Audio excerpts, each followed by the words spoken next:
Təəssüflər olsun ki, ömrümdə eşitmədiyim qədər söyüşü sosial şəbəkələrdə eşidirəm. Həm şəxsimə qarşı, həm də müxtəlif videolarda bu cürə sözlərin şahidi oluram. Halbuki dostlar, müsəlman əlindən və dilindən heç kimə zərər verməyən, başqaları müsəlmanın əlindən və dilindən zərər görməyən, heç kimə aşağılamayan şəxsdir. İslamda hətta inkarçıya söymək də, kafir olaraq qəbul ediləni təhqir eləmək də çirkin davranış olaraq qəbul edilir. Çünki söyüş insanlar arasında kinə gətirib çıxarır, nifrətə gətirib çıxarır, düşmənçiliyə gətirib çıxaran bir yanaşmadır, ifadə qüsurudur. Söyüş söymək nalayiq, pis, ədəbsiz, kəskin sözlərlə təhqir eləməkdir. Əslində biz Qurana baxdığımız zaman söyüş sözünü görə bilirik. Çünki ərəb dilində də məsələn bununla bağlı səbb sözü var. Şətm sözləri ilə ifadə edilir. Quranda səbb sözü 2 dəfə işlədilir. İkisi də Ənam surəsinin 108-ci ayəsində. Ayədə deyilir ki, Allahdan başqalarına tapınanları söyməyin. Yoxsa onlar da bilmədikləri üzündən düşməncəsinə Allahı söyərlər deyir. Yəni fikir verin, Allahdan başqasına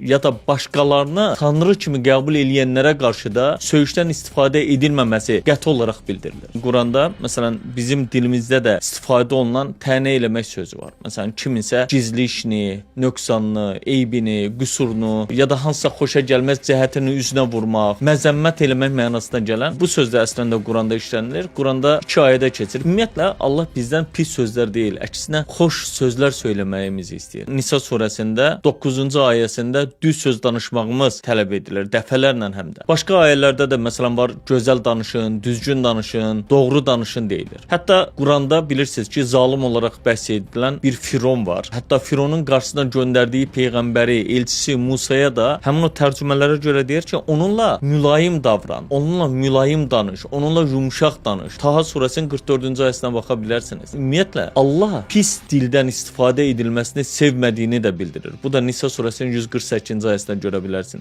Nur surəsinin elə 24-cü ayəsində qiyamət günü dünyada elədiklərimiz soruşulanda dillərimizin də bizə şahidlik edəcəyi bildirilir Rəbbimiz tərəfindən. Yaddan çıxarmamalıyıq ki, insanı insan eləyən dili və dili ilə ifadə etdiklərinə uyğun olaraq davranışlarıdır. Söyüş söymək gözəl sözləri işlətdiyimiz dilimizə xələl gətirir. Heç peyğəmbər də haqqı inkar edənlərə qarşı təhqir işlətməyib, pis söz deməyib, hətta ətrafındakıların demələrinə də imkan verməyib. Çünki Allah Quran-Kərimin Furqan surəsinin 63-cü ayəsində özlərini bilməyən insanlar onlara sataşanda bir salam deyərək ötüb keçərlər. Dillərini söyüşlə açmaq səviyyəli insanların ifadələri deyil. Qarşıdakı insanın səhvinə səhvlə cavab verilməz. Çünki müsəlman nemət olaraq verilən dilinə pis söz gətirməz. Biz yaddan çıxarmamalıyıq ki, bunlara görə Yaradana mütləq cavab verəcəyik.